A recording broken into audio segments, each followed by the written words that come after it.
Pertempuran antara pasukan Rusia dan Ukraina masih terus bergulir hingga saat ini. Baik kubu Rusia maupun Ukraina masing-masing mengerahkan pasukan terkuat dan senjata tercanggih mereka dalam saling menghancurkan.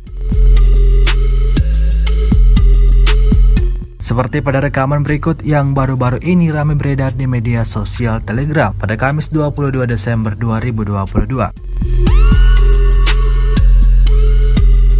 Selama pengintaian, Angkatan Bersenjata Rusia berhasil mengidentifikasi Grad MLRS Ukraina. Tidak tanggung-tanggung, proyektil berpemandu Krasnopol langsung ditembakkan dari posisi artileri. Akibatnya, peralatan militer Ukraina hancur total, namun personel Nazi berhasil meninggalkan kendaraan tempur dan selamat.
Terima kasih sudah nonton.